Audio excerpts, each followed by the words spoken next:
welcome everyone to our 60-something workshop. And we have Mark and Marcel from MNova. And so to get started, let me turn things over first to John. Thank you, Dave, and good morning, everyone. Good afternoon, good evening, wherever you may be, and welcome to Ivan Workshop. David, maybe 62, quite possibly. Anyways, thank you, everyone, for joining us today. We've got a very, very good panel discussion lined up, some very interesting speakers. MR Resources and Q1 Instruments are very, very happy to continue sponsorship of the Ivan meetings.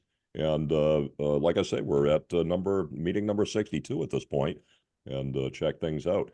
Anyways, Dave, I'll hand it over to you. I guess I'll hand things on to Mark and Marcel and let them get started. My name's Mark Dixon. Did work with Dave and Krish and Dan at Varian, and probably some other people that are on the line for a little time. So now I work for Mestrelab. We're going to give you, and my colleague Marcel Lackerman, we're going to give you a tag team talk on MNova. Thank you to the organizers of Ivan for allowing us to give this presentation. This series of online webinars is an extremely valuable resource of information and education for anyone interested in the wide world of NMR, and long may that continue. I certainly watch all the talks on YouTube, and we're happy to be part of that record. So we have a lot to present, and so we'd like to ask to leave questions until the end. In the meantime, and if you want, there's a chat window, and you can drop your question in there. So you can see from the cartoon at the top, our headquarters is in Santiago de Compostela, right in the northwest of Spain, in Galicia. And probably best known for being the destination for the pilgrimage walk called the Camino, which I believe starts in France and goes across the Pyrenees, but it's hundreds of miles long. And once you get there, along with the blisters on your feet, you get this glorious view of the enormous great cathedral with the relic of St. James, and Santiago means St. James in Spanish. And I believe it's been renovated since that picture was taken, so it's even nicer. I would be remiss if I didn't tell you that Mestrelab and MNova is already an established piece of software in the world. And you can see we've listed some of the American, the USA universities there, but worldwide we are very popular. And of course, industrial uses as well. But probably as interesting of that, and talking about Dave's benchtop NMR ENC topic, all of the benchtop NMR instrument vendors are using MNova in the background, and maybe other software too, for acquisition. So I don't know if everybody on this call has met one or both of these fine gentlemen. They're essentially the founders. There's one other founder at the university as well, but these are the main two founders of the company.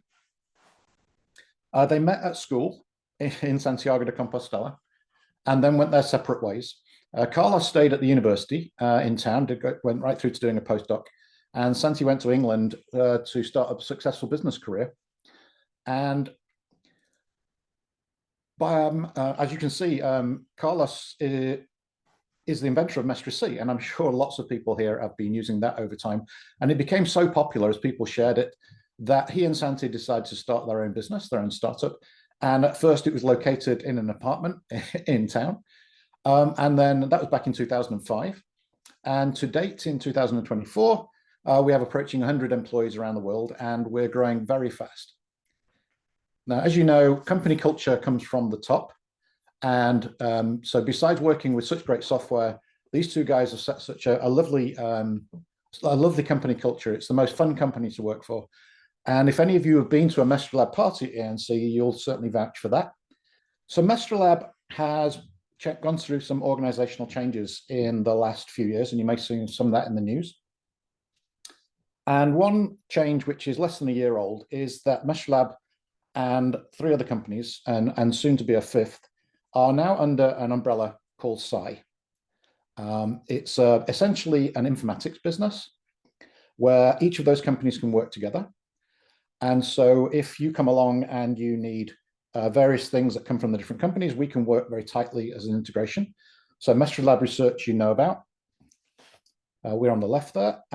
If you're in for an ELN, we have an ELN for biologists, which is the ArcSpan product. and the ELN for Chemists, which is Mestrelab's MBook. So we've gathered those people together, and they're now working closely. If you're into process analytical technology, either the software aspect or even having the customized hardware built for you, there's the Optimal company. And then if you're into data lakes or cloud platforms, then we have Azontal also joined the group. And the one that's missing from there is a company called Logs that you may know about. That's also a data capture, instrument data capture company and archival, more aimed at the academic market. Now, one thing about this is that we are a multi-vendor company, and we will remain so, even though we're all part of Brooker. And the idea really is, and to prove that, if you like, if we have a customer come along and say, well, actually, we don't want all of that. We just want part of it. And the part we've got, say, an ELN or another data platform, it isn't one of yours. We'll go, that's fine. So we will, in fact, work with other vendors and other providers, even though they are a competitor for another of our sibling companies within SCI. Okay, so let's get to why we're all sat here, and let's talk about some MNova. So MNova was designed, as I say, back in the day in 2005. And of course, it's gone through many iterations. We're on version 15 right now. But even from the get-go, it was designed for ease of use and learning. And for any of you that are educators out there, having MNova distributed to your students or your staff members makes it much easier for them to pick it up and run with it, because it's designed on a PowerPoint basis, absolutely on purpose. And so if you sit there and think, what do I need, what can I do, or what do I need to do this? Think what you might do in PowerPoint, and you're probably 90% right. Now in MNova 14, we introduced the Microsoft Office ribbon look and feel, where you get context-sensitive ribbons and not just have lots and lots of control bars, but you can switch back to the old interface if that's what you like. Now, unlike a lot of other software, we do in fact have a multi-OS offering, and we do Windows, Mac OS, and I think we're up to 7 Linux distributions. It's the same code base, so no matter which platform you're on or which platform your students are on, then it doesn't matter. They'll get the same look and feel. It's just a different window management. So you can see there that we've even stolen the little green handles from PowerPoint for the objects on the page. On the left there, you can see a series of thumbnails, and that represents the pages in the document. On the right, you can see a panel. And for everything that's adorned or overlaid on a spectrum, there'll be a panel with a numerical or a tabular representation of that, and those are interactive. So I promise you this is the only slide which does the slow reveal, but I also have to show you, I'll tell you what we do as a company in terms of what we're offering. And the main reason for presenting this is that really we offer, instead of having packages which include things you can't choose from at increasing prices, what we do is we provide like an anti-Microsoft Word philosophy. In other words, you buy the core software. So instead of buying everything and using 20% of it, you can buy get the core software, and then you can add things as you need them. And so this is almost a chronological order of how MNova develops. So there's an add-on for NMR called Predict. There's a Verify module. There's a QNMR module. Now we're getting into quantitation. There's a mixture analysis module, also quantitation. We're getting into more the specialist sort of realm. Reaction monitoring, there's screening for ligands, binding as well in that region, structural elucidation, stereofitter, which is 3D structure calculations using NOEs or RDCs and things like that. And there's the new biologics, higher order structure, or essentially chemical fingerprinting. We can also moved into the other dimensions. And so there's an MS product that's actually been around for 10 years. And we now own the source code for that, and we're rapidly increasing our mass spec footprint. And then some smart person decided that our infrared and optical spectroscopy module could be called ELVIS, which actually stands for electronic and visible spectroscopy. Now, to go along with that, we've got the technique agnostic parts, like the database, the ELN, some phys-chem modules, our UPAC name, and the thing that Marcel's going to talk about, which is our automation platform called Gears. And then, of course, there's the 3 flavors of macOS, of which all of those are available. Okay, demo time. All right. So there's a trope. Back in the day, live TV was the only thing you could get. And there was a trope that you should never work with children and animals on live TV. And I think they should add software demos to that, because something's bound to go wrong. Okay, so all NMR software has certain features, okay, and it will be boring as hell, and so we're not going to go into those button by button, one by one. So what we're really going to do today is just show you what is essentially unique in MNova and or educationally interesting, some of the quirks maybe, and leave you with a flavor. And along the way, you'll see the various features as they're revealed. And so with that, so the aim of the talk is to give you some details and use cases to illustrate the breadth of applications where MNova can help the scientists with their daily analytical work. So with that, I am going to switch over, and hopefully you can now see live MNova. So here we are, you're looking at MNova, and this one's on the Mac. And what you're looking at is essentially the endpoint for probably nearly everybody that uses NMR software, which is a report. You can see I've got the spectrum up there. It's been peak picked. It's got some multiple analysis. There's a molecule showing some quality bubbles, which reflect the accuracy against a predicted spectrum. There's parameters on the right, and it all looks very pretty. And that can take a while if you have to do that manually every single time. So what I am going to do is show you how quickly it's possible to do this in MNova. So first of all, I'm going to go to a blank document, and I'm going to go and drag in some raw data. There we go. Now you can see that it needs, I've done this on purpose, it needs some phasing and it needs some baseline correction. Okay. And then I'm going to wave my magic wand, and I'm going to apply something called a layout template. Just select the spectrum. And in a couple of seconds, it will transform from raw spectrum to a report, for which I forgot to put the molecule in, and I'll just drop the molecule and it goes into its space. And so effectively, you've got just what I showed you in quick time with a little logo in the top left. Now, let me just break that down into two parts, and I'm going to go into those two parts. And the first part is the processing of the NMR data. And so we have a corner of our software which controls that. And then the second part, which I'll come to later, is the layout template itself, of which this particular one has the processing template or the processing recipe embedded within it. It doesn't have to, but most of the time people do that. And the layout template is effectively like a PowerPoint template document, a .potx file, where you just predefine where the boxes go and the fonts, and you push all the objects around. And I'll show you that later. So let's go into the interesting part, which is how do I control the actual processing of our data? And that is in the processing menu. Now I need to get rid of this panel. Let me get rid of that. So when an NMR spectrum is visible on the screen, some context-sensitive menus come along. So these are the NMR menus. There's three submenus. First one is the processing menu. I'm going to talk about that right now. And so there's the various pieces of individual manual adjustments you can do. And I'll come back to that in a second. But really, the interesting part, I think, from an educational point of view, and again, one can use this in an educational setting, is the processing template. And think of this as a recipe. Common thing you're going to see across a lot of the panels I'm going to show you is this save and retrieve. So effectively, we can set up the various processing parameters and values, and we can save those to a set, and we can retrieve them from a library. That library can be shared. And so if you're looking to get consistent behavior across your colleagues and or student body, then you can save these sets, one for proton, one for cozy, one for phosphorus, whatever, and you can share those and they can just read them in and use them accordingly. Now, again, from an educational point of view, what we really did here was we kind of laid things out in an order which we believe is the right order. And so you can take a student and you can say, okay, this is how an NMR spectrum goes from raw data to processed by starting at the top left in the time domain with the raw data. And we're going to go down the list, and anything that's checked will be carried out. And as you can see in this particular simple case, there's nothing being checked. We've got the zero filling and linear prediction, which you can see we can set the number of points. We can set some linear prediction. I haven't done that. I've left that up to the computer to choose the automatic. We get to the Fourier transform, for which most of the time MNova chooses the correct parameters for that. I hardly ever have to touch that. When you get to the bottom of the left-hand column, you're going to go through the FT, which puts us in the frequency domain. And then we're going to go down here. And for those that are checked, it reveals the underlying values that have been set for that section. And you get to the bottom. Now, most of the time, that's probably it.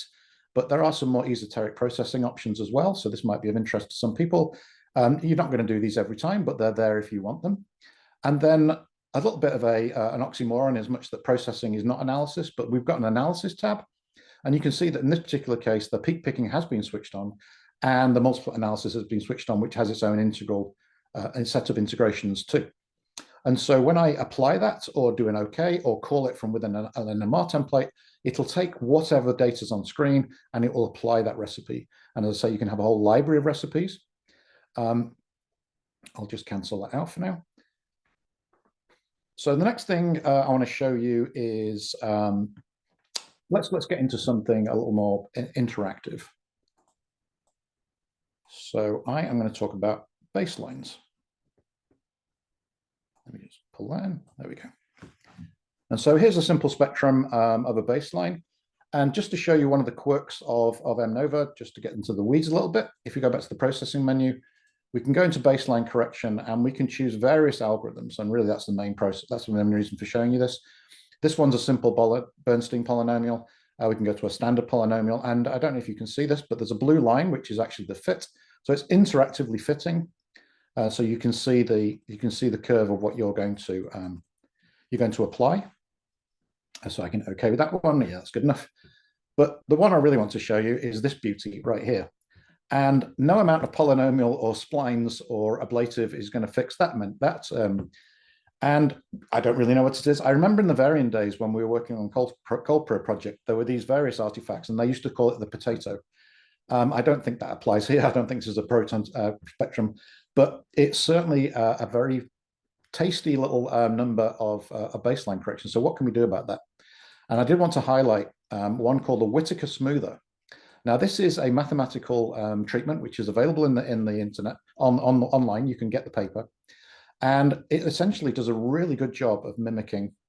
So I can just walk that up and get it really quite close. And you don't want to go too far because it starts to eat into the actual signals themselves. And let me see if I can just tweak that there. We can tweak that a little bit. Now, just before I hit the OK button, there's an extra piece which I think for solid state spectroscopists might actually be of interest too, because one can extract that baseline, that blue line, into a separate. So if I go back to, if I go to this, well, I'll hit OK first. Now that's pretty good. All right. Now the only caveat with the Whittaker smoother, because of that little eating into the bottom of the signals, I would not recommend you use this for quantification, but certainly for ID work, that looks like a very pretty spectrum. In fact, maybe too pretty. But there we go. We've now got a baseline extracted. And maybe those of you that do further mathematical manipulations, you could apply that as a background to future spectra automatically. All right, let's go just back to the estradiol spectrum, but this time I'm just going to go to a spectrum rather than the report. So we can just talk about the NMR itself. So there's the estradiol spectrum. In this case, I've just got peak picking and the multiplets switched on. So I'm going to zoom in to the aliphatic region, just because it's a mess, as you can imagine, with the steroidal backbone. Let me see. There we go.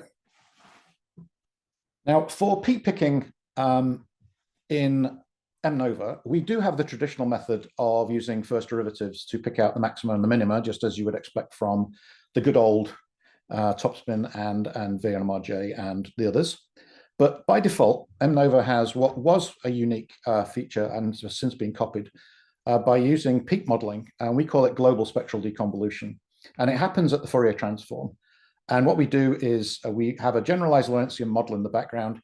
And as the Fourier transform comes in, we start to pick out those signals we believe are Lorentzians and store them in a table, which is invisible to the user, but can be used for the peak picking algorithm. Okay, we call that global spectral deconvolution. Now, you can display those lines, and I'll switch on the peak curves here. And you can see now that each one of the blue lines is actually one of those modeled lines. So I'm just going to zoom in further. Okay. And so you can see that the magenta line is the experimental line. The blue lines are the picked lines of those models. And what is further happened during the peak picking process is that some of the features are in red. And during that Fourier transform, if you set the option on to classify your peaks, then it will filter out known solvent peaks and secondary solvent peaks. And we're going to see the water signal in a second. And also a list of impurities, of which we provide some, like the alcohols and THF and the like, for which you can add to those if you have a common impurity. And what that does essentially is it filters out those peaks from the filtered list. And of course, you can see there's no multiplet picked. And what that means is therefore the peak list itself now just becomes a list of your solute peaks, further classified into compounds or impurities or artifacts based on either its non-Lorentzian shape or its value below or above a certain threshold, which is set by default at 0.7 times the noise.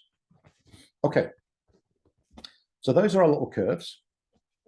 And that happens, as I say, automatically, whether you use it or not. And it takes a blink of an eye. So no real CPU time. Now, also, if you, obviously good shimming will help at the fitting. If you really want to check how good it is, we can turn on the residual. So you can see the residual there, and the residual here in the peaks themselves are good. I don't quite know why it's not so good with the DMSO, but you can see that if you're going to use the peaks for integration, which is my next point, then it's not so far off. And so in an option for the integration part, or the multiplet analysis, the integration within the multiplet analysis part, one can switch it such that it's the standard sum method. So we just go from the green limitations and we add up all the points, very traditional. But if you choose the peaks method, then we will actually add up the areas of all the blue peaks, and that will be reported as the integral. Now, what does that mean practically? So if you see this one at 2.02, if I actually grab and I move this out, you would expect that integral to change. And of course it doesn't, because I'm using the peaks. And so it's not really affecting. Now, if I'd use the sum method, that value would change. So just to kind of show you visually that using the peaks method, you're only really adding up the blue lines. Okay, let's switch those off. All right, so that's global spectral deconvolution. Let me just prove one other thing. Let me just move across to another section.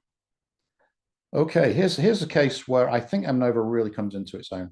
And so in the middle of the spectrum, we've got the water signal, which is the secondary solvent in the DMSO. And there's this triplet, which is riding right on the side of it. And most people would look at that and say, you know what, I can't integrate that. That's impossible, right? But with the skill of global spectral deconvolution, of course, that when it does the actual fitting, it recognized that water peak as a signal on its own, and it recognized the three triplet peaks. And so because we are integrating over the three triplet peaks, that integral there is the sum of the three blue peaks. So you now get an X, you've basically deconvolved it and integrated it accurately. Okay, that's very interesting. Let me just dive one level further down and show you just how stupid this can get. And I'm actually going to go into something which is, this isn't realistic, but it's a good illustration just of what you can do. So let me turn the peaks off for a second. And we have a thing called a multiplet manager. As I said before, every panel, everything that's on the spectrum has a panel. So if I double click on any of these doublets, we see a multiplet panel. And during the multiplet analysis, it said that this is a doublet of doublet of doublet of doublets. So of course we have four J couplings that's extracted. And that's all well and good until you kind of think, well, how do I trust that? So we have an extra button in the multiplet manager, which is simulate multiplet.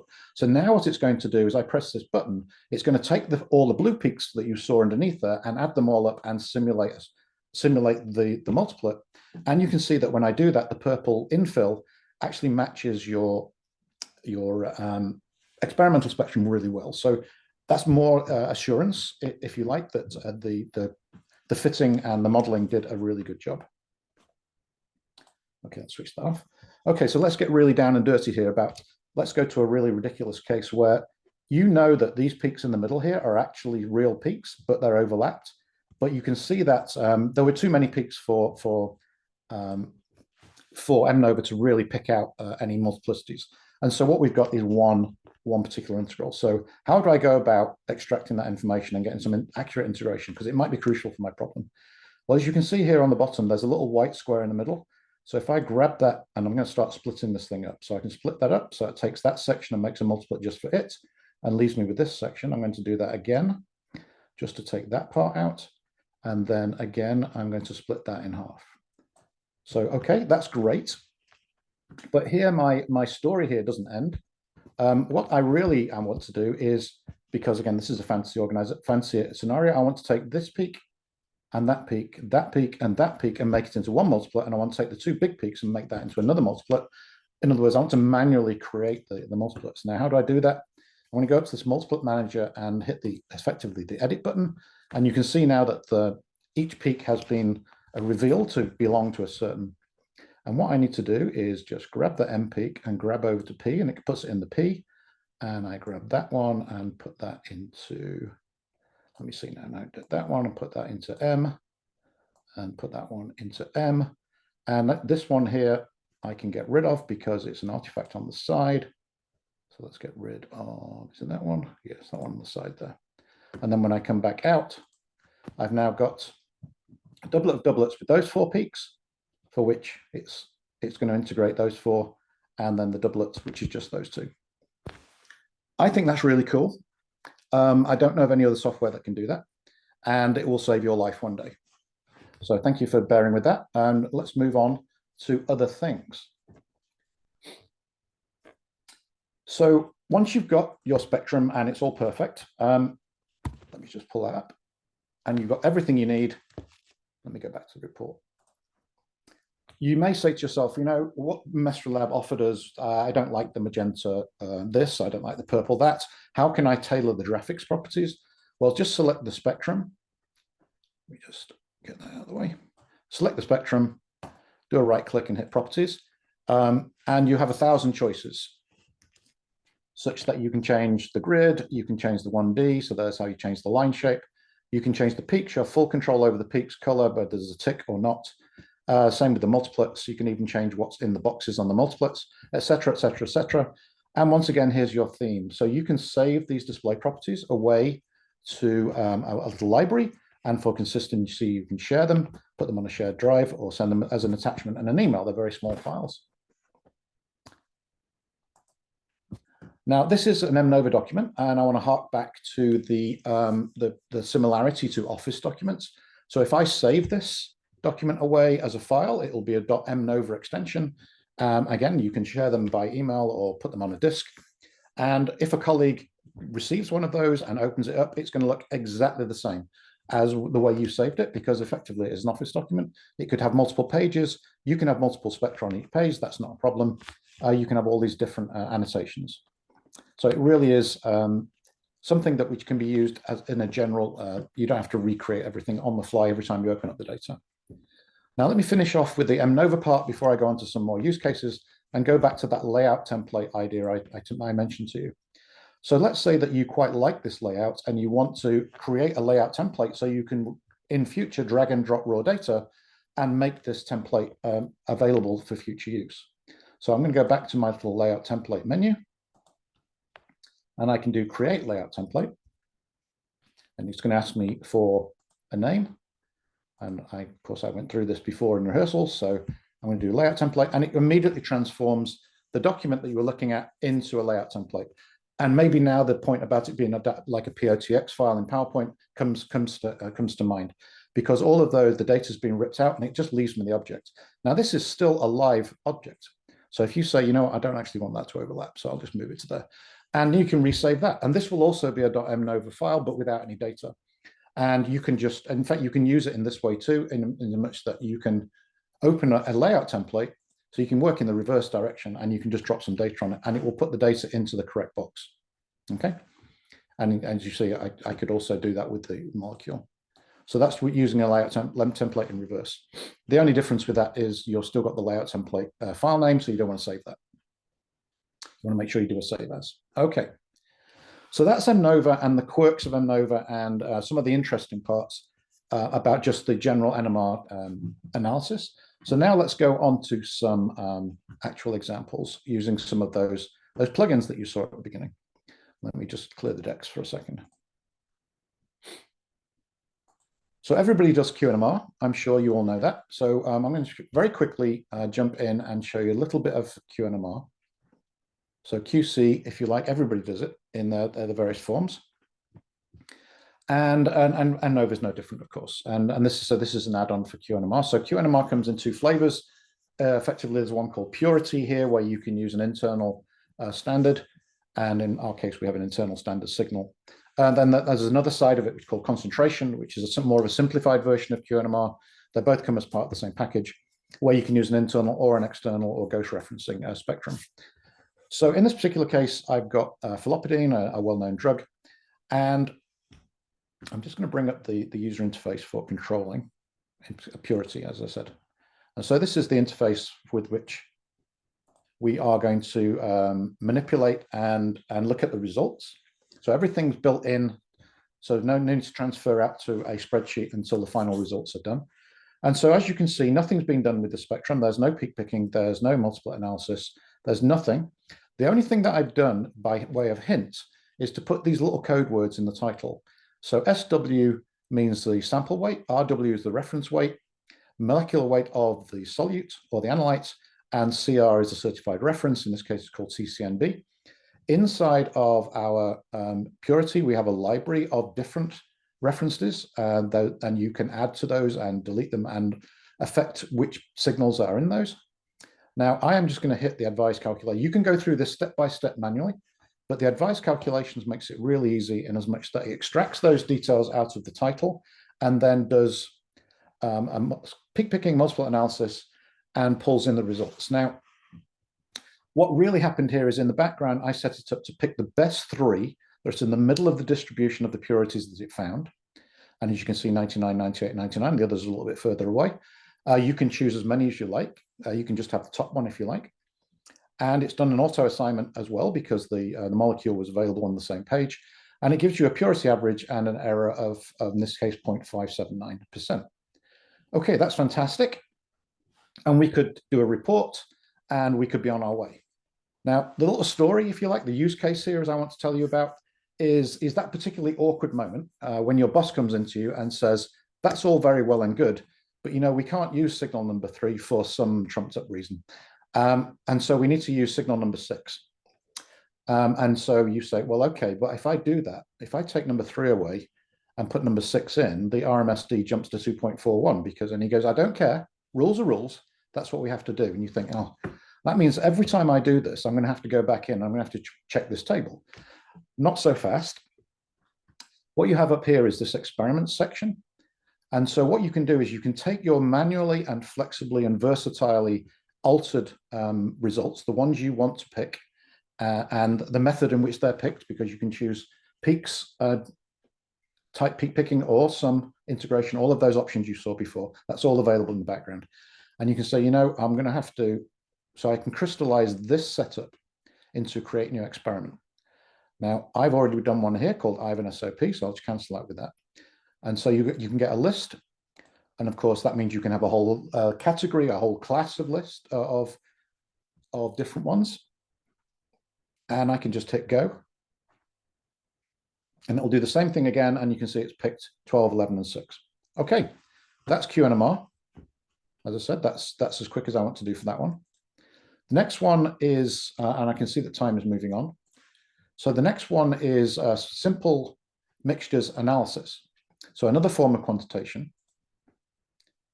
But in this case, instead of picking one compound out of a mixture, we're going to pick multiple compounds out of a mixture. And now a message from our sponsor, MR Resources. MR Resources into 38 or 39 years at this point, and offering reconditioned NMR spectrometers, system relocations, quench recovery. They also have a very nicely and fully equipped probe shop, can take care of any and all repairs on both room temperature probes and cryo probes, as well as cryo platforms. Okay, so what's the story here? Let me just switch back to the slides, because I think the slide, this slide here really shows it in better ways than I can wave my hands. And so our example here, our story, if you like, is that walnut oil is really expensive, and some ne'er-do-wells have decided that they can add hazelnut oil to that and adulterate it, which is really cheap, and they can sell it off. And I mean, you've probably heard in the news about an olive oil type similar story. But this data came our way, and I thought we'd use it today as a good example. So, someone's gone to the trouble of figuring out where all the different pieces are and what all the different components are. There's these various linoleic, allylic, and linolenic acids, and some ASAR groups. Well, it turns out, and who knew, that the actual walnut oil and hazelnut oil are actually the same components in different ratios. And so when you look at an NMR spectrum, the peaks themselves look exactly the same. It's just the relative integrals of these groups, A, B, C, D, and E, which change. So what can we do about that? And then there's all sorts of linear equations that you could work out for actually figuring out how much of each, which would identify the percentage of adulteration. Now, most people would go about and they would probably do a spectrum and then transfer it all out into Excel. Well, we don't need to do that inside of MNova because all of that is built into something called simple mixtures analysis. So let me just pull that one up. And so here's a rather larger UI. But so on the front side, you can add in sample specific information if necessary. The heart of SMA is what we call the mixture or a recipe. So let me just pull that out of the way for a second and open up the recipe. So another cake recipe. And so in this particular case, you saw that we're going to look at all of these components. So this is targeted quantification. We know what we want to look at. With the QNMR, it was untargeted because you can bring in any molecule and it will pick the signals out on demand.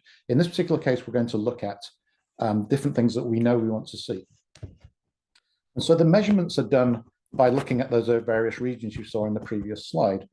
And you can see that all I'm going to do is integrate between 0.83 and 0.95, and I can do that for B and C and D and E.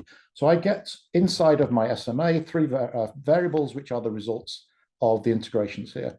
Now, this is the clever bit, and this is the bit that obviates the need for using Excel until it comes to reporting out results. So if I want to calculate the amount of linolenic acid, you can see that now, and somebody's programmed this in, a representation of that linear equation, which is the C underscore is code for give me the variable, the area of B, the concentration of B, concentration being a slightly misnomer, but B. So whatever result we get for B will get plugged into here. And as you saw from the previous one, it's B over A plus B and times 100. So that would give me a percentage of linolenic acid, the same for linoleic, the same for oleic, and the same for the saturated. So it's as simple as that, and you can build that on that. You can even do further calculations of that divided by that for a ratio. The world is your oyster. You can go crazy. You can also save away these components again in a little list. So you could have a list of components that, or even calculations, and you can bring them in ad hoc to make a new recipe later on.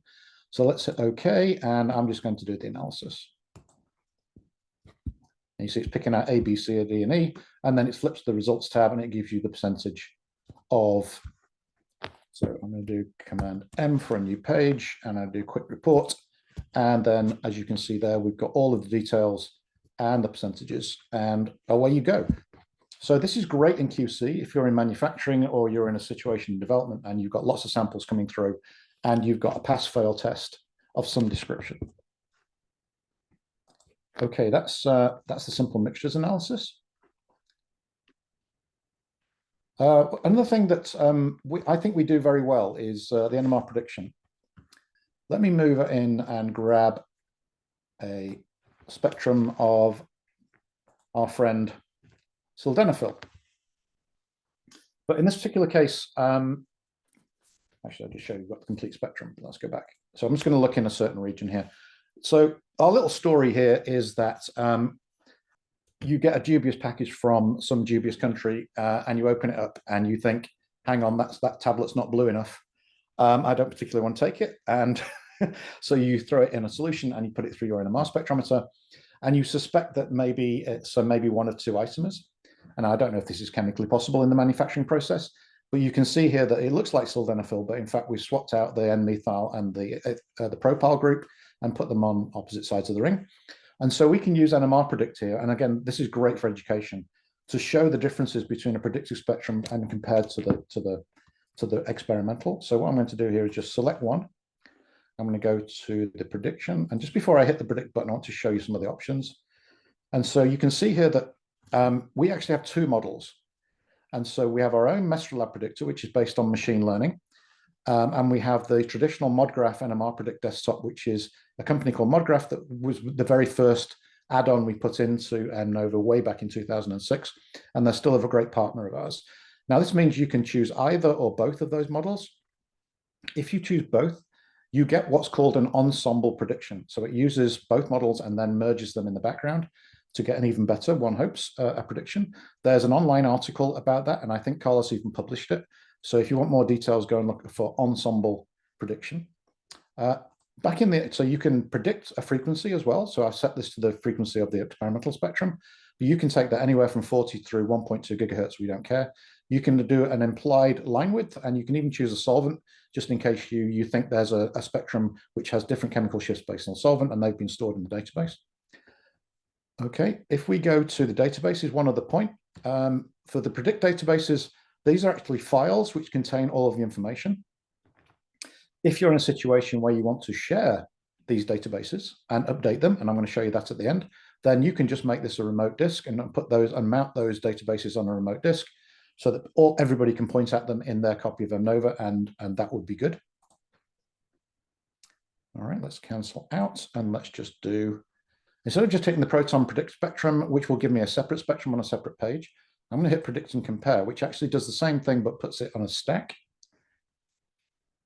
And so that's the first spectrum. So I'm going to zoom back into that section. And you can see down here at the propyl and the methyl region, it's not much different. And that's okay because it's quite remote from the ring. But once we get up into the rest of the spectrum, you can see we're already starting to get some inconsistencies here. This doesn't look right, and this doesn't look right. Okay, so let's do the other one. And now things are looking better. Okay, so if we compare the experimental spectrum with the top isomer, everything's starting to look good. Now, in this particular case, you can see we've got some ring inversion, slow ring inversion here for the piperazine group. But you know, we can kind of squint our eyes and say that's a triplet. But everything else, there's the DMSO, so you can ignore that. But everything else is more or less in the right place. And that's absolutely fabulous. Now, the final part about NMR prediction is, I say, you can update or you can add to in a user section in those databases. But before doing that, what you can also do is grab, and you can line them up before you update the database, because you want to update the predicted database. And so I can just grab this and I can move these around, oops, et cetera, and then once I think I've got that predicted spectrum just right based on the experimental and everything else looks good, I can hit this update database button, and that brings up a panel which tells me that it's only going to update the shifts of the ones I just changed. I just moved around, not all of them. I can add some more metadata, and I can hit OK. I'm not going to do that, but you can see how you could, and you also have different buckets, so you can also have different classes. So I know one professor or group might get bucket N, another one might get bucket R, whatever, or you can just keep them all separate in certain terms of classes. So I'm not going to hit OK. There we go. Okay, that's NMR predict. All right, what I think is the exciting part of NMR predict, we can also do X nuclei, of course, and of course it will only highlight the ones for which there is an atom available. Okay, spin simulation I'm not going to talk about. We just don't have time, but you could even do spin simulation. All right, time is moving on. So let me do the final part before I give it over to Marcel. And a lot of people do ask us about molecule building. Okay, so let me just pull in another data set here. And we're doing our best to try and catch up with ChemDraw. A lot of people will always use ChemDraw, and you can just use copy and paste, and you can bring ChemDraw molecules into MNova, or you can open the .cdx file. Well, I mean, we have a whole ton of import filters for different structure formats, SDF, mol files, etc., etc. But ChemDraw seems to be the favorite out there. To the point that we have a keyboard editor. You may have seen that in ChemDraw, so you could use a keyboard to build a molecule. So you may recognize this. This is remdesivir, another topical pandemic molecule. Didn't quite work out the way that Gilead wanted it to, but you know, an interesting part of research all the same. And what we can do with this is we've also got molecular templates. Sorry, I was going to mention that. So you can build out the molecules as you would like. So you've got the sugars here, you've got the alkaloids, etc., etc. So, you know, lots and lots of different structures, something you would expect. We also have biosequence tools, and so you can add L or D amino acids. You can build your protein or your peptide do it in that way. I won't go into that any further. So one thing which I think is very useful, and again, this is a very great educational tool, is the generate stereoisomers button. And so I've got something here with some chirality. And every single chiral center is actually got a fixed center. So when I click the generate stereoisomers button, it says, but there aren't any. Well, that's true because we've specified one single stereoisomer. But what I can do, just to illustrate what you could do from an illustrative point of view, is take this undefined bond, and let me just do that. And let me just change that one, because there may be some ambiguity. And now if I hit generate stereoisomers, I get a new panel called list of stereoisomers, and it lists them all, and it puts down their stereochemistry. Now you can copy those to a document. In other words, you can copy all of these and place them back on the page, or you can just copy them to the compounds table. The compounds table, of course, still only contains the single molecule. That's really cool. Okay, let's get rid of that. We can also generate conformers. We have a 3D conversion tool here.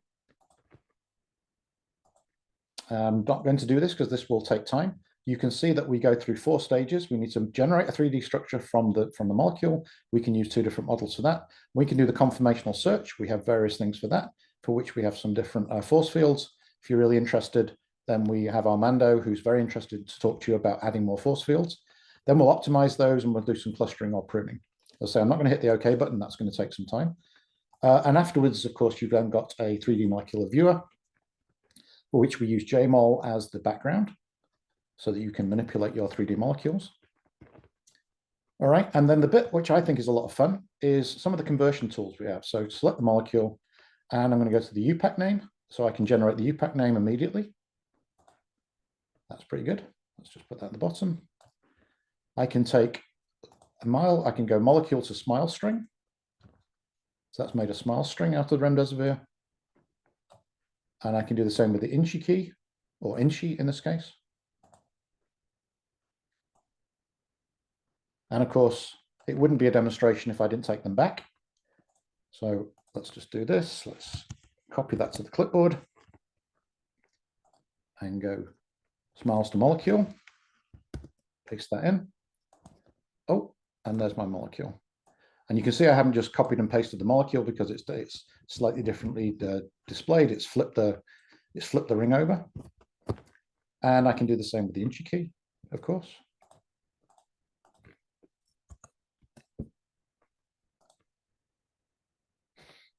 And Inchi to molecule. And now I've reproduced the molecule. Again, it's not just copy and paste. You can see here it's actually resolved the cyanide group. Okay, in the interest of time, I am going to stop right here. I'm going to come back and show you a couple of other fringe activities if we have time left. And now for a message from our sponsor, Q1 Instruments. Q1 is dedicated to developing NMR systems from 400 to 600, as well as full system upgrades from 300 to 600 as well. You can get a lot of features in a 2-channel NMR spectrometer at a great price. So we invite you to get to know more. Contact us at q1americas.com or info@q1americas.com by email. Thank you. And so I'm going to pass over to Marcel. Marcel, are you there? I am going to shift gears here quite a bit. First, I want to echo Mark's thanks to the Ivan organizers for giving us this chance to share our ideas with you and to everyone who's joined us today. I also need to send a thank you to my colleague Gary Sharman for allowing me to steal his slides. Most of the slides in this part of the presentation are his, including any one of them that you think is even marginally good. I also want to thank Mark for giving me a really challenging task, partly because automation isn't really the most intellectually challenging concept. You know, Mark's shown you a lot of things already today where, you know, he shows cool visual things. He shows, you know, that multiplet analysis can be done rather nicely. But automation is, yeah, we can do that, but we can do it faster or easier. And that's not exactly a challenging concept. And it's something that, you can talk about for a minute or two and say, automation allows you to save time, increase accuracy, interact with outside systems, avoid boring repetition, and then I'm done. But Mark said I really couldn't get away with a 30-second presentation. So I'm not going to do just that. It's also kind of easy to make automation really interesting if you have several hours to delve into the details of exactly how things are done, play with writing some scripts, play with a lot of different things. But I'm also told that I'm not supposed to take several hours. So I have to go in the middle and try to talk about this in just a few minutes. And to do that, I'm going to focus mostly on the how and not the what. So everything in this presentation is intended to be, or my section of the presentation especially, is I intend to be educational. So it's going to focus less on what MNova does or how MNova does it, well, what MNova does really, and the bells and whistles of what can be done. I'm going to present some really stripped down examples, just a couple of them, because my goal here is for all of us to start thinking about the advantages of doing automation in everyday life in NMR processing and analysis, and how we can go about adopting more of it. It's not really about the what can be done. We can do lots of things, but it's more about what should we do and when should we use it. And so that's basically my goal, and hopefully by the end we'll get there. So let's talk about first, why would we use automation? So most laboratories, probably nearly all of them, have some sort of rules-driven analysis. So something that we use for routine analysis, that we handle large amounts of data, for example, at the industrial scale, which is where most people think about automation, whether it's to ensure consistency for QA, QC, or regulatory purposes. But I also want to point out that academia can benefit too. Interestingly, and because most people don't think about it, automation in academia, is that hardware automation has been part of academia for years. There's loads and loads of universities that have autosamplers, for example. But automating the data analysis, that's something that people have not adopted quite as quickly. But if you have a facility with large numbers of students and researchers producing a lot of routine data, automation can free up time so that people can think about the more important educational questions and the scientific questions, rather than spending time pushing buttons to eke the little bits of useful data out of everything that they've covered. So who should use automation? So basically, I think it's everyone. Industrial labs, R&D, manufacturing should be. In academia, it should be the NMR facility managers who manage instruments, who have large numbers of students and postdocs coming to them. It should be the teaching lab directors, who obviously have tons of students. But the PIs can be thinking about this too, because in their labs, there's probably a lot of data being generated, and they don't necessarily want their people to be wasting time doing the same things over and over. And of course, the postdocs and grad students should be pushing their PIs to be doing this. Those repetitive tasks can get boring and take a lot of unnecessary time. Automation helps by making sure that all the steps in your analysis are consistent, even if you're having a bad day or you're distracted by the latest videos on TikTok. And it saves time because computers can push their own buttons, faster than we can think of what to click next. Moreover, they can do things 24/7, and even the most dedicated graduate student, I'm told, has to sleep sometime. I'm going to start with automation, talking about scripting, which I consider automation's most basic form. I was writing scripts to do repetitive tasks, well, longer ago than I wish to admit. But scripting can streamline the repetitive tasks. It can add intelligence, make decisions for us. All those things I was just talking about. And in MNova, it can also interact with other MNova tools, such as MGears, for use in grouping data sets and other things. But what it primarily does for me is it allows you to customize something the way you want it to be customized. So if there's a unique workflow that you have in your project and you're doing it 1,000 times, but nobody else is doing it, if you can write a simple script, then that's something that can save you a lot of time and effort and annoyance.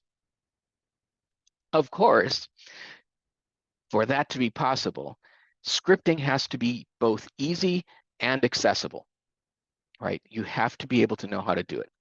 So mostly I'm not mentioning MNova here. I am mentioning it a little bit where I need to, because it does inform my own perspective on scripting and automation.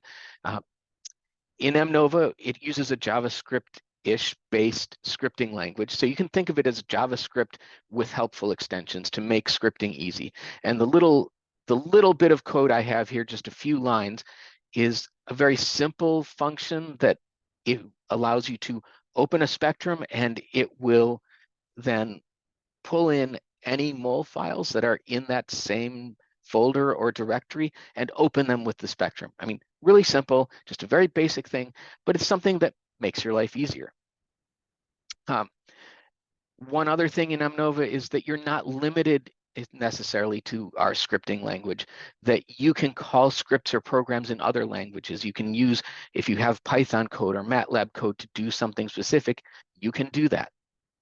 Along with being accessible, there have to be resources, and MNova provides that as well. There are documents that are in every distribution that tell you what extensions there are. There are even better, I think, scripting examples that allow you to see both some of them useful and some of them just illustrating what you can do to build more scripts or to piece them together to do exactly what you want. So we're going to move on from that and just talk about real quickly, or just show a live demo. Hopefully I can bring MNova up here. And just to preface this, this is going to be an incredibly simplistic script. There's nothing exciting about it, except for the fact that someone asked for it. And a while ago, someone asked if we had an NMR thermometer function in MNova where you could take some of these simple NMR thermometers for measuring the exact temperature of a sample and calculate that and just print it out on the spectrum so that you would know. That's something that can be useful if you really want to know what the temperature of a sample in a tube is, or look at how quickly it equilibrates over time in your spectrometer. And so, without worrying about the technical issues of putting a thermocouple inside the tube itself, you can just use simple chemicals in order to do that, and NMR. So let's take a look at, oh no, this box is in my way. Hold on, I need to move that. There we go. All right, so let's just take a look at a simple script. I'm going to run this thermometer script. This data, by the way, was provided to me by my former colleague at Oxford Instruments, Robin Blagg, and it was run on their X-Pulse spectrometer with a VT probe fitted. So this just happens to be ethylene glycol, nothing fancy. I chose to run my script. I'm choosing that it's 100% ethylene glycol, and I just run it, and up comes the sample temperature. Now I can go down to my next one. I can do exactly the same thing, but actually I'm going to do something a little different just to show you that in MNova, you can also edit your scripts, and you can write them in MNova if you want. I personally use other things, and you can run them directly from this editing tool. And so simple enough, it gives us a different temperature. Obviously, incredibly simplistic.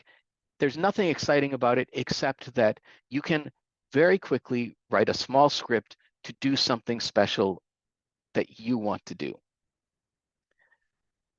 So now let's talk, because we see we can do scripting, let's talk about automation in general. And automation as a whole generally, the workflows generally share a bunch of steps. The first thing you have to do to automate something is you have to find the data that you want to automate. That kind of goes without saying. If you can't find the data, you can't automate it.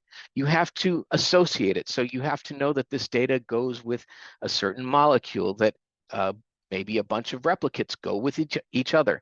And that's, you know, the input step to any workflow. You have to prepare the data.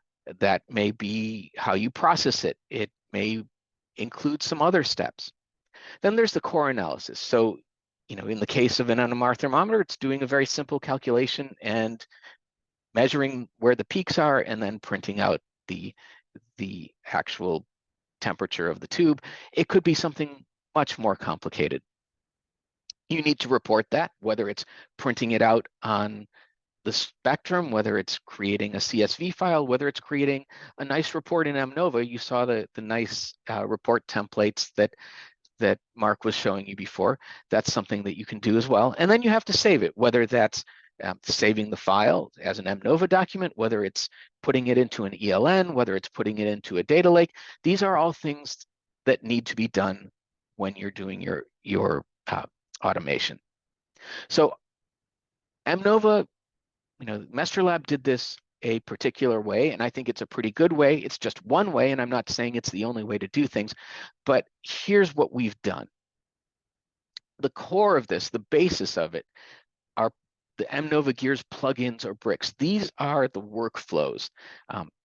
They're things that you can reuse. You can configure them for different types of analyses, for different types of samples that you're using.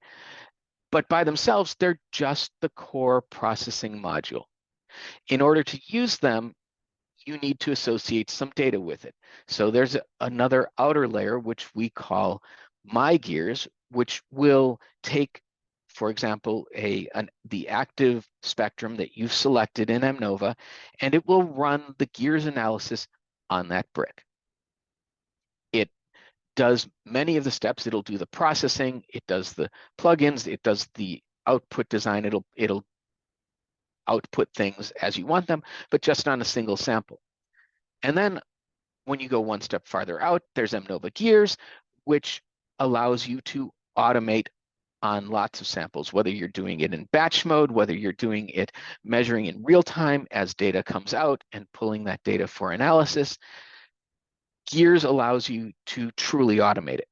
My Gears is really useful when you're debugging a process, when you're creating a process that's custom so that you can isolate it, work on one sample. And then Gears is something that can work, it can really help you when you're working with large numbers of samples, when you put something, for example, into production. So I'm not really going to go into what is MNova Gears exactly, but just that it is a single interface for many automation workflows. The whole idea was to make this modular, to allow you to see the same things no matter what you're doing, more or less, and so that you can integrate different workflows in a familiar environment. You can save the settings that you have so that you can shift from one automation task to another and just recall the settings.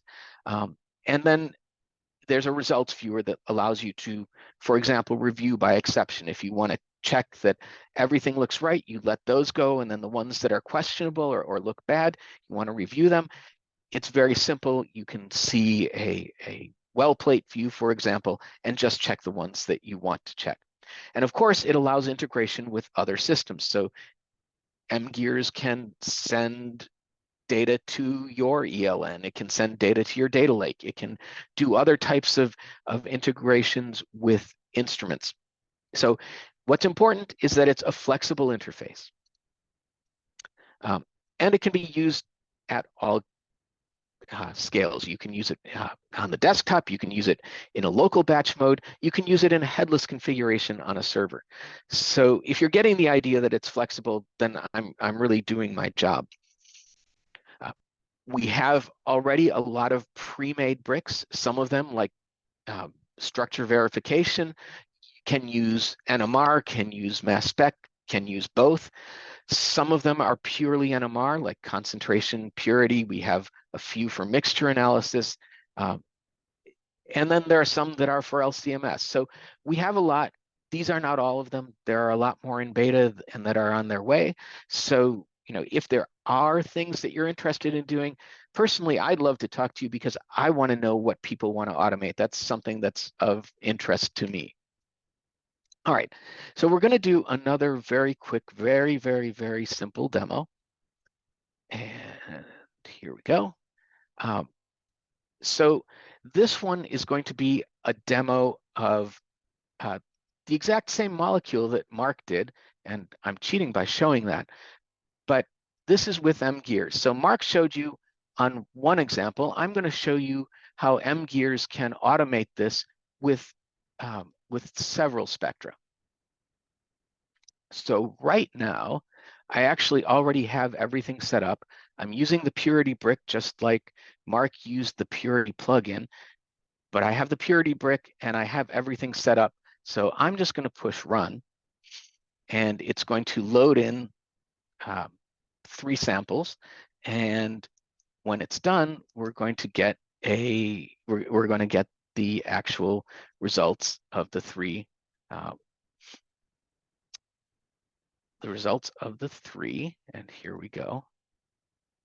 So I've got, instead of just the 1, it's picked out those 3 most, those 3 best multiplets to use for the quantitation, and it lists them all in a nice format, just like Mark was showing. But beyond that, it also prints out a purity summary report so that you get an average purity based on the different multiplets and an average purity overall. So, it's something where if you only have 3 samples, this doesn't really make a huge difference to you. But if you had 20 replicates or more, or if you're doing this on many different molecules, it can save you a lot of time. So now I'm going to quickly move on to circle back, actually, to go back to scripting and say that scripting is important even when you have something like M-Gears, where we supply certain types of pre-made bricks.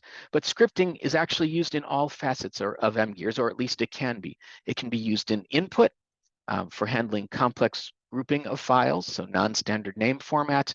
It can be used for grabbing metadata. It can be used in processing.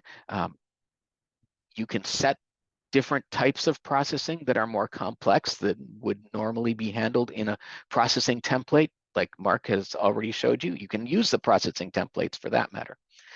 You can do more complex layouts of the report design, and you can modify where you're putting the script out. More than that, though, you can also use scripts to create custom bricks. This is something that a lot of people don't know. You can take a script and put it into M-Gears and automate any custom workflow you have as a batch or real-time process. And that's something that I really think is very cool. And I'm going to show that as well. So let's just pop back here. And we're going to go back to the NMR thermometer. So I'm going to go to M-Gears, and I'm going to import the settings that I've already got for the NMR thermometer. Here we go.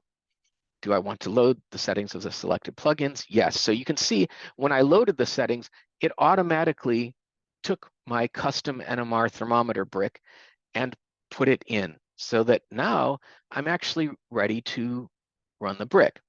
And in this case, there are 8 different spectra, and it's just running that same NMR thermometer script on the 8 different spectra, and that'll pop up in just a couple seconds.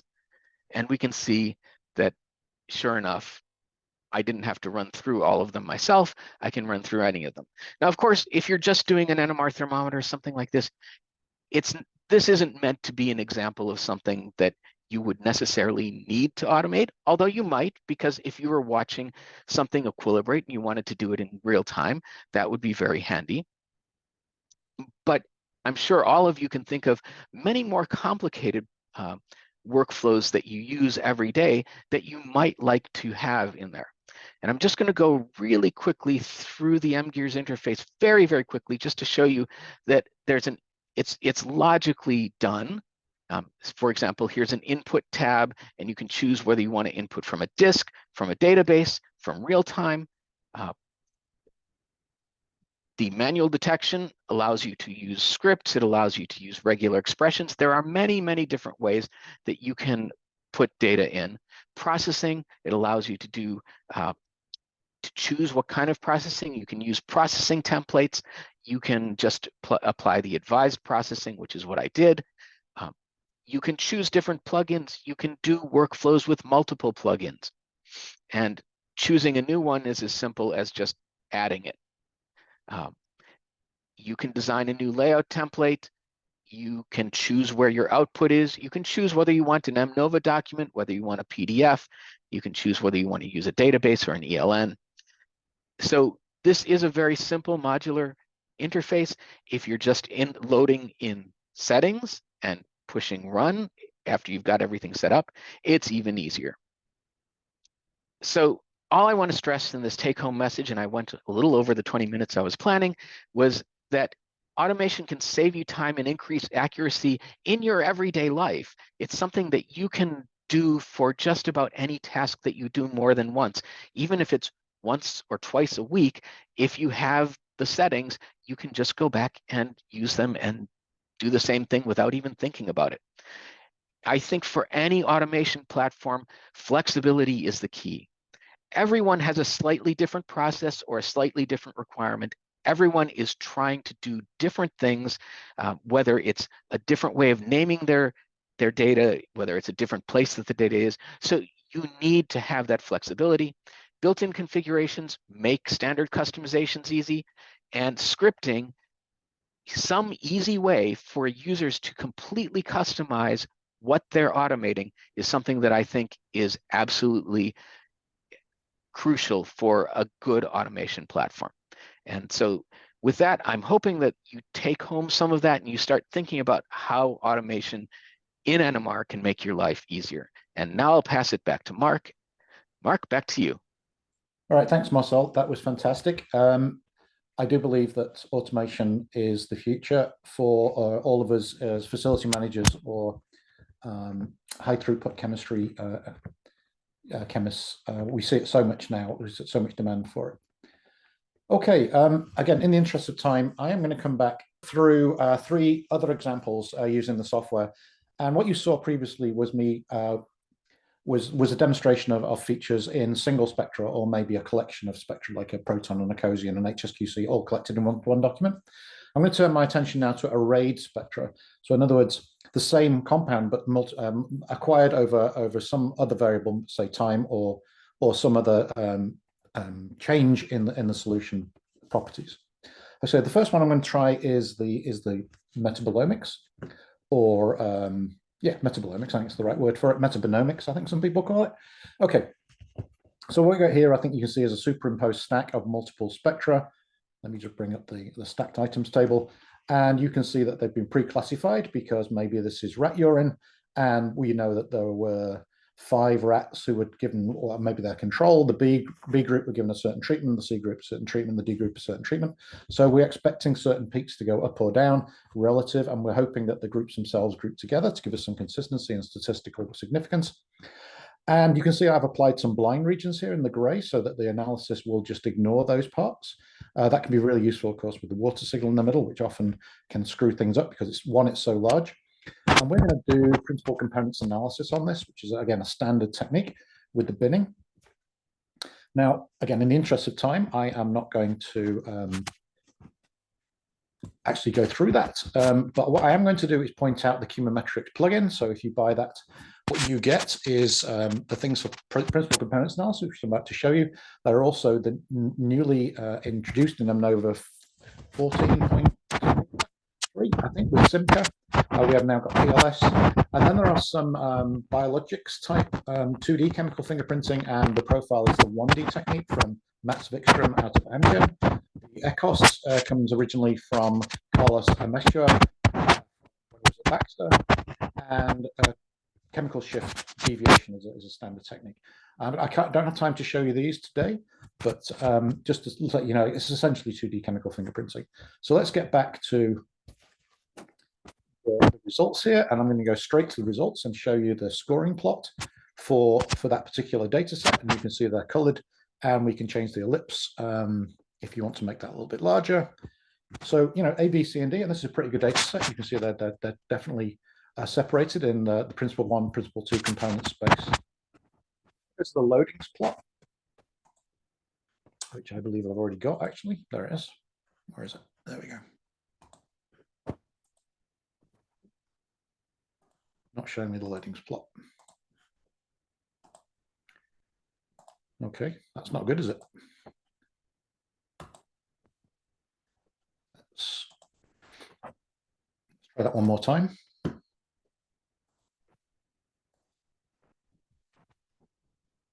Okay, well, we'll move on from that. The idea of that is that when we can get the loadings plot, and we can get into the spectrum, and I can do this manually, so that we can look at the various parts of the spectrum which are different or are different from each other, from each different group. If I just zoom in on this section, yeah, this section here. So what I was going to do, the loadings plot, had it come up, would allow me to highlight the bin in which the most variance had been shown. And actually, even if I zoom in for the 4 different groups, and the one that's in bold is just the one that's currently selected out of the group down here at the bottom, it's still a little bit of a mess. And so one extra visualization tool I just wanted to show you before we move on is that we now have a new mode or display mode called stacked by class. And so it takes your array and it groups them by class. And now that really does visualize the different groups. We can see here that the A group is still a little bit all over the place. So maybe we can't take too much information out of that, but the B group and the C group and the D group are obviously showing different forms of metabolism in this particular area, certainly the C group, and they're very well grouped.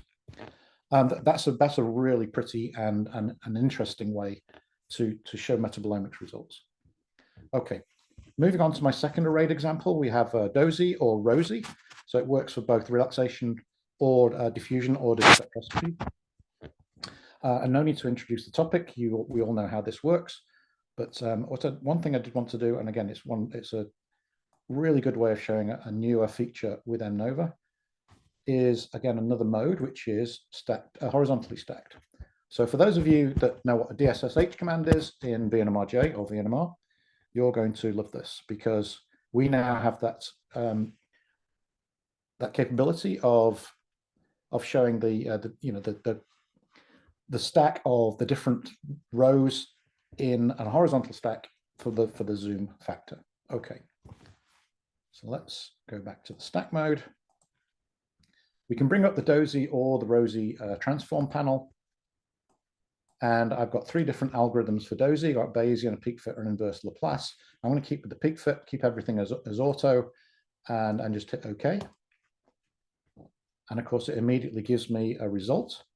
I'm just going to take the peak labels off and then zoom in very quickly and show you that, in fact, you can start to illustrate which of the groups. So easy to use DOSY results.